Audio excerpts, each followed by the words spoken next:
Fighting in Yemen has been intense in recent weeks. An escalation which has exposed a rift between Saudi Arabia and the UAE and has fractured a coalition created to fight the Iran-backed Houthis, a dominant fighting force in Yemen which controls about a third of the country. These are Saudi-backed Yemeni soldiers with the internationally recognized government entering a military base in Mukalla after they retook control of the capital of Hadramaut province earlier this week. Saudi airstrikes have helped government forces take back most of the territorial gains made by the UAE-backed Southern Transitional Council over the last month. The STC is a separatist movement wanting independence from northern Yemen.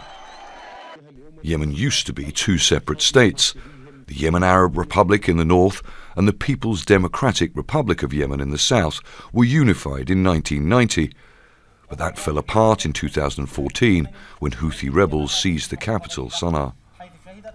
Diplomatic efforts to solve the crisis have so far failed. Saudi Arabia is hosting a meeting of Yemen's Presidential Council and the STC, but the separatist group's leader, Aidarous al-Zubaidi, did not get on the plane to Riyadh. The Yemeni Presidential Council stripped him of his membership and referred him to the public prosecutor on charges of treason. The key to de-escalate now is going to be to have a real negotiation, but at a neutral venue. It could be, who knows, it could be here in Istanbul, it could be Geneva, it could be anywhere. But now, after the detaining of the STC delegation, I just can't imagine how there could be a real negotiation there. Saudi state news reports that Yemeni government forces are advancing towards the UAE-backed STC-controlled city of Aden. The STC say their leader, who was supposed to be in Saudi for talks aimed at ending the crisis, is there too, overseeing military and security operations and preparing for a potential fight. Charles Stratford, Al Jazeera. Okay, let's give you some background, because Aidarous al-Zubaidi is a prominent Yemeni political figure who's been advocating for the independence of southern Yemen. During his earlier military career, he served in the Air Force before joining the Special Security Forces. He became president of the Southern Transitional Council in 2017. Since then, he's been pushing for international recognition of southern Yemen's sovereignty.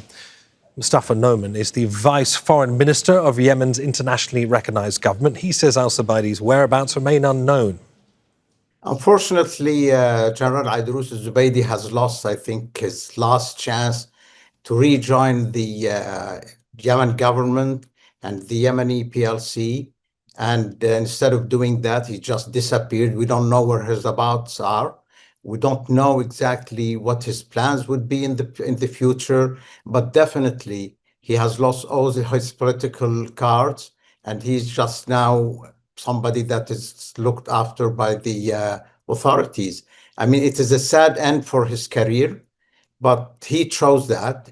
He rejected all the offers that were offered to him, whether by the Yemeni government or by the Saudi government. A plane was in Aden airport to take him to Riyadh and start negotiating a peaceful outcome or a peaceful exit out of the dilemma he has trapped the Yemenis in. Matthew Breiser is a former US diplomat who now advises Yemen's Southern Transitional Council. He explains what happened in the lead up to al-Zubaidi skipping peace talks in the Saudi capital. Mr. Zubaidi, Aidarous Zubaidi, was on his way planning to go to Riyadh last night. He sent his delegation. They arrived and were detained. We can't reach them. And Zubaidi was worried that he would get detained if he made the trip, and also worried that his town and his forces would get attacked while he was in the air, and that has happened this morning. So the people in Riyadh from the STC represent the STC. But Zubaidi he's gone to ground now because of the Saudi airstrikes and then the other attacks. I'm an advisor. I was supposed to be there. I was going to do this interview in Riyadh, but I myself decided not to go.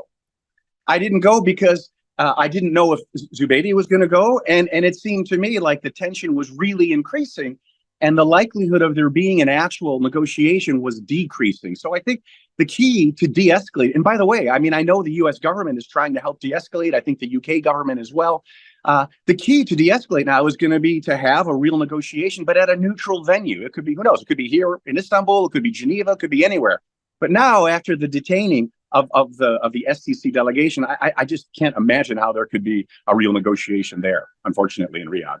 Zubaidi was given an ultimatum: either you come to Riyadh and negotiate with us, or we're going to attack you. And he seems to have said, okay, I'm not going to negotiate.